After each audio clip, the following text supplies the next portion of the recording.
Hello viewers, இன்னைக்கு நம்ம பார்க்க போறது ஒன் பீஸ் எபிசோட் 493 பார்ட் 2.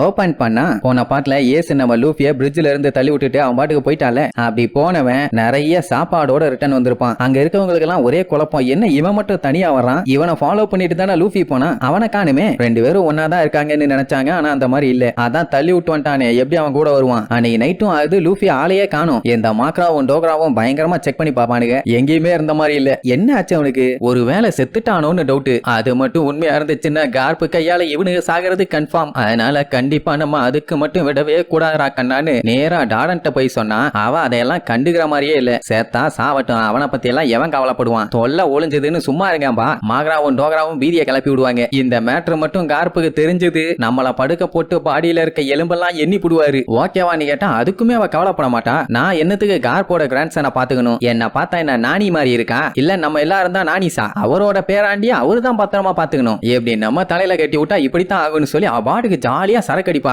ஏங் மேடம், இந்த மேட்டரை நீங்க ஏன் கார்ப்பு கிட்ட சொல்லல, அங்க சொல்லிருக்கலாமே, நீ வாய மூறான்னு சொல்லி பச்சை பச்சையா திட்டிட்டு இருப்பா. அப்படியே கட் பண்ணி ஏச காட்டுறாங்க. அவன் ட்ரம்முக்குள்ள உட்காந்து நல்லா குளிச்சிட்டு இருப்பான். அந்த டைம் அவனுக்கு அவங்க அப்பாவை பத்தி விசாரிக்க போனால, அப்ப அவனு எல்லாம் என்ன சொன்னானுங்க, இந்த மாதிரி எல்லாம் ஒருத்தன் பிறந்திருக்கவே கூடாது, அவனுக்கு ஒரு பையன் பிறந்திருந்தான்னா கண்டிப்பா அவன் தலையை வெட்டி ஊருக்குள்ள ஊர்வலமா கொண்டு வந்திருப்பேன்னு ஒருத்தன் சொல்லுவான். இன்னொருத்தன் ஒரு குப்பைக்கு பிறந்திருக்கான்னா கண்டிப்பா அவனும் ஒரு குப்பையா தான் இருக்கணுமா. இப்படி ஏச ஒரு மனுஷனாவே எவனும் மதிக்கல. அதெல்லாம் நினைச்சு செம்மையா காண்டாவான். அதுக்கப்புறம் நேரா ரூம்க்கு வருவான். அந்த டைம் அந்த டார்டன் குடிவேரியில பேசிட்டு இருக்கதை கேட்டுருவான். அதாவது அவளுக்கு லூஃபி மட்டும் இல்ல, ஏச பத்தியும் கவலை இல்லையாமா. இன்கேஸ் ஏதாச்சும் அவனுக்கு ஆயிருச்சுன்னா சின்ன தப்பு நடந்து போச்சுன்னு சொல்லி மன்னிப்பு கேட்டுருவாளாமா. சொல்ல போனா ஏஸ் ஒரு டெவில். ஏன் அப்படின்னா டெவிலோட பையன் ஒரு டெவிலா தானே இருக்கணும். கவர்மெண்ட்டுக்கு மட்டும் இந்த மேட்ரு தெரிஞ்சது, அவனை என்ன பண்ணுவாங்கன்னு நல்லா தெரியும். ஆனா அவனை வளர்த்துன நம்மளையும் ஒரு வழி பண்ணிடுவாங்க. அப்படி இப்படின்னு அவங்க பேசிட்டு இருக்கத பூரா ஏஸ் கேட்டுருவான். இந்த மாதிரி டைம்ல அவனுக்கு எப்படி இருக்கும், பின்ன இந்த உலகத்துல எல்லாருமே அவனை இப்படி பேசினாங்கன்னா பையன் மனசுடைஞ்சு போயிட மாட்டான். பட் இருந்தாலுமே பையன் பரவாயில்ல, ஸ்ட்ராங்கா இருந்தான். அப்படியே ஒரு வாரம் போகுது. இன்னும் லூஃபி எல்லாம் வந்து சேரல. எல்லாம் சும்மா பயங்கரமா கொரட்டை விட்டு தூங்கிட்டு இருப்பானுங்களா.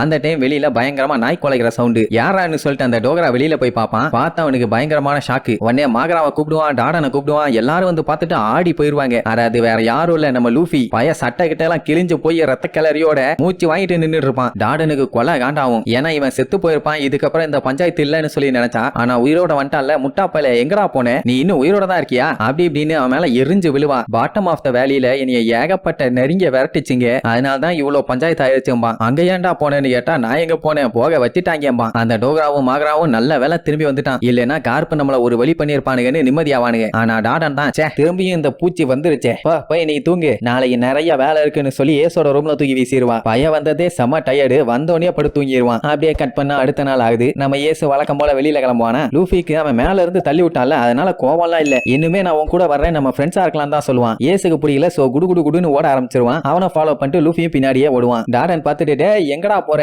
வீட்டுல நிறைய வேலை இருக்குதுன்னு கத்துவாளா. லூஃபி கேஷுவலா அண்ணக்கு அப்படின்ட்டு அவன் பாட்டுக்கு போயிருவான். அவன் ஆல்ரெடி காண்டானவ, இப்படி எல்லாம் சொன்னவன இன்னும் காண்டாகி கத்திட்டு இருப்பா. இங்க ஏசு என்னதான் தப்பிச்சு ஓடினாலும் அவனை விடவே மாட்டான். பின்னாடி ஏசு ஏசுன்னு கத்திட்டே தான் வருவான். ஏசு கொஞ்சம் பெரிய பையன்ல, அது மட்டும் இல்லாம அந்த காடை பத்தி அவனுக்கு நல்லாவே தெரியும். அதனால செம ஸ்பீட்ல ஓடி அங்க இருக்க மலை எல்லாத்தையும் ஈஸியா ஏறிடுவான். பட் நம்ம பையன் புடி பயலாச்சே, அதனால அவனால அவ்வளவு வேகமா ஓட முடியல. பட் இருந்தாலும் எப்படியாச்சும் அவனை பிடிச்ச அவன் கூட ஃப்ரெண்ட் ஆகணும்னு சொல்லிட்டு அங்க இருந்த தண்ணியை தாண்டி போறதுக்காக பாறைன்னு நினைச்சு முதல்ல மேல போய் மீச்சிருவான். அவ்வளவுதான், பைய தொக்க மாட்டிடுவான். அங்கேயே ஏசு கழட்டி விட்டு எஸ்கேப். இப்படித்தான் ஒவ்வொரு நாளும் அவனோட ஒரே பஞ்சாயத்து. இப்படியே 8 நாள் போகுது. அப்பவும் ஏசு வரதல்ல, வட்டிட்டே போவான். டாடன் வாடா வேலையை பார்க்க வாடான்னு எவ்வளவோ கூப்பிடுவான். அவன் கண்டுக்காம அவன் பாட்டுக்கு ஓடிடுவான். இவ்வளவு நாளா விரட்டுறதுனால அவன் மலையில எப்படி ஏறுவான்னு தெரிஞ்சு போச்சு. சோ மலையில ஏறி வந்துருவான். இது தெரிஞ்ச ஏசு என்ன பண்ணிடுவான், மேல இருந்து பாறை எல்லாத்தையுமே தள்ளி விட்டுருவான். அவ்வளவுதான், பைய படாத பாடுபடுவான். இப்படியே 10வது நாள் ஆகுது. டாடன் எவ்வளவோ கூப்பிட்டு பார்த்துட்டா லூஃபி கண்டுக்கிற மாதிரி இல்ல. ஏசு கூட எப்படியாச்சும் ஃப்ரெண்ட் ஆயிடணும்னு விடாம அவனை வெட்டிட்டே தான் இருக்கான். இந்த டைம் மலையெல்லாம் ஏறி காடு வரைக்கும் ஃபாலோ பண்ணிட்டு போயிட்டான். அங்க பார்த்தா ஒரு பெரிய அனகொண்டா பாம்பு அதுகிட்ட மாட்டி விட்டுட்டான். சோ இப்படியே ஏச மாத்தி மாத்தி மாத்தி மாத்தி ஒவ்வொரு நாளும் வெட்டிட்டே இருப்பான். ஏசும் ஒவ்வொரு நாளும் ஒவ்வொரு விதமா டிசைனா லூஃபியா மாட்டி விடுவான். 1 மாசம் ஆகுது, 2 மாசம் ஆகுது, ஏன் உயிர் போற நிலைமைக்கு போயிட்டு வந்திருப்பான். நல்ல வேலை அந்த டோக்ராவும் மகராவும் சேர்ந்து காப்பாத்திருப்பானுங்க. மழை பெய்யுது, வெயில் அடிக்குது, இடி அடிக்குது,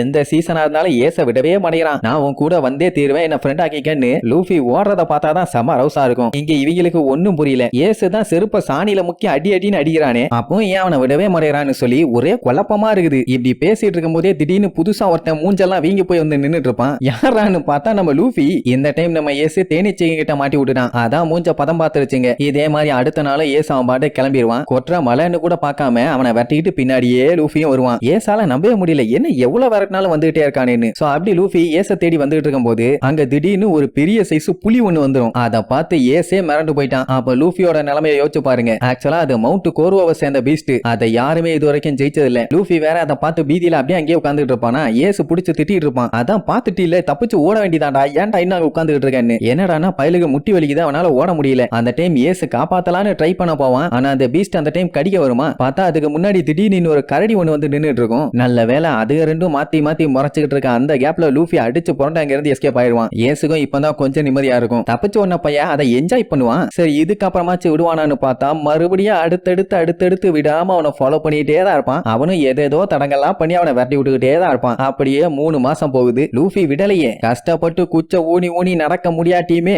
முக்குன்னு முக்கி அந்த காட்டோட எண்டுக்கே ஒரு வழியா வந்து சேர்ந்துட்டான். அங்க போய் பார்த்தா ஒரே பனிமூட்டமா இருக்கும். ஆமா என்ன இடம்டா இதுன்னு சொல்லி அவன் பேந்த முழிக்கிறதோட இந்த எபிசோடுக்கு எண்டு காடு போட்டு முடிக்கிறாங்க.